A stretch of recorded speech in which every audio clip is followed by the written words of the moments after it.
نیوم دنیا کی باقی سٹیز کے مقابلے میں بالکل ڈیفرنٹ ہوگی، کیونکہ یہ پوری سٹی، اس میں موجود electrical system, transport system, industries, سب کچھ رینیویبل انرجی کے ذریعے چلے گا۔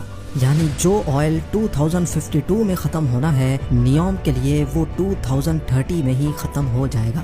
یہ لائن سٹی جہاں ریڈ سی کے ساحل سے گزرے گی، وہیں اس کا زیادہ تر حصہ 4500 فیٹ اونچے پہاڑوں سے بھی گزرے گا، اور سعودی گورنمنٹ نے اس حصے کو ٹروجینا کا نام دیا ہے۔ پروجیکٹ کی کنسٹرکشن کے لیے کسی بھی پہاڑ کو نقصان نہیں پہنچایا جائے گا، بلکہ اسی نیچرل لینڈ اسکیپ کی خوبصورتی کو استعمال کر کے اس میں ڈیولپمنٹ کی جائے گی، جہاں ایک vertical village, outdoor ski resort, mountain to mountain transport system, health centre اور لگژری انٹرٹینمنٹ سینٹرز بھی بنائے جائیں گے۔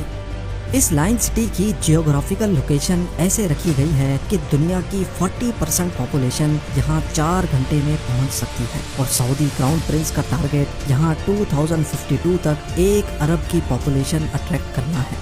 اب ظاہر ہے اتنی ایڈوانس اور فیوچرسٹک سٹی پر خرچہ بھی ٹھیک ٹھاک ہوگا۔ سعودی گورنمنٹ نے نیوم پروجیکٹ کے لیے $500 بلین کا بجٹ ایلوکیٹ کیا ہے، جو تقریباً 37,500 ارب روپے بنتے ہیں۔ اچھی خبر یہ ہے کہ اس پروجیکٹ پر کام اسٹارٹ ہو چکا ہے۔ سب سے پہلے تو یہاں اور کچھ ہو نہ ہو 1000 ایکڑ کے ایریا پر پھیلے عالی شان رائل پیلیسز اور رائل سویٹس بنائے گئے ہیں۔ پرائیویٹ بیچ فرنٹ پر بنے اور بیچ ریگستان میں ہرے بھرے لان سے گھرے ہوئے یہ محلات سعودی کنگڈم کے شاہی خاندان کی آرام گاہ ہے، جس میں بظاہر دکھنے والا یہ پرائیویٹ گولف کلب اور 2 پرائیویٹ آئی لینڈز بھی ہیں۔ اس پورے ایریا کو نیوم پیلس کا نام دیا گیا ہے، جہاں پر 2 ہیلی پیڈز بھی موجود ہیں۔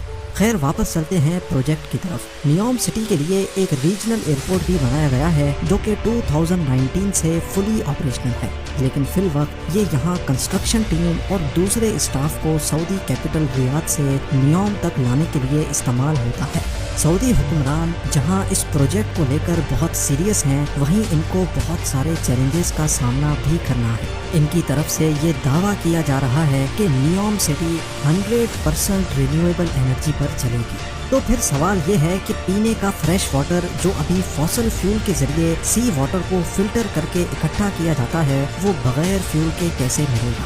کیونکہ یہ بات تو ہم سب کو معلوم ہے کہ سعودی عربیہ میں فریش واٹر کی کوئی ایک بھی ریور نہیں ہے۔ 1 ارب لوگوں کے لیے الیکٹریکل اپلائنسز 100% رینیویبل انرجی پر آپریٹ کرنے کے لیے کیا کچھ کرنا پڑے گا، اور گرین انرجی سے چلنے والی under ground high speed trains اتنا جلدی کیسے تیار ہو پائیں گی؟ ان سب سوالوں کے جواب بہت سمپل ہیں۔ نیوم میں فریش واٹر جنریٹ کرنے کے لیے ایک نیا میتھڈ اپلائی کیا جائے گا۔ گلاس سے بنا ایک بہت بڑا گلوب تیار کیا جا رہا ہے، جس کو سی واٹر سے بھرا جائے گا۔ سولر مررز کے ذریعے گلاس گلوب کو گرم کیا جائے گا، اور جب اندر کا پانی گرم ہو کر اسٹیم اور پھر واٹر ویپر میں کنورٹ ہوگا تو اس کو پائپس کے ذریعے باہر نکال لیا جائے گا۔ نیوم کے واٹر سیکٹر کے CEO کا ماننا ہے کہ اس طریقے سے ہر روز 5 کروڑ لیٹر فریش واٹر بنایا جا سکے گا۔ ریورس آسموسس اور ڈی سیلینیشن جیسی موجودہ ٹیکنالوجیز کے ذریعے فریش واٹر بنانے کی کاسٹ جہاں 1000 لیٹر پر $1 بنتی ہے، وہیں یہ کاسٹ سولر ڈوم میں 62% تک کم ہو کر صرف 38 سینٹس یعنی 28 روپے رہ جائے گی۔ اب بات کرتے ہیں انرجی سیکٹر کی۔ اس فیوچر میگا سٹی کی الیکٹریسٹی ڈیمانڈز پوری کرنے کے لیے 100% رینیویبل سورس کو استعمال کیا جائے گا۔ سعودی عرب کی لوکیشن کے حساب سے یہاں زیادہ تر گرمی رہتی ہے، اور گرم علاقوں میں ونڈ کنڈیشنز زیادہ بہتر ہوتی ہیں۔ اسی لیے ونڈ ٹربائنز اور سولر کی مدد سے نیوم پر ایسے پلانٹ لگائے جائیں گے جو پانی اور ہوا کو الیکٹرو کیمیکل سیل کے ذریعے گرین امونیا میں کنورٹ کریں گے، جو کہ ایک بہت افیکٹو فیول ہے۔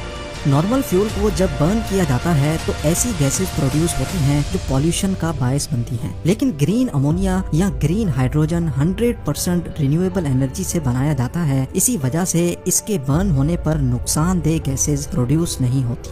فوسل فیول کی طرح گرین امونیا کو ٹرانسپورٹ اور اسٹور کرنا بھی کافی آسان ہوتا ہے۔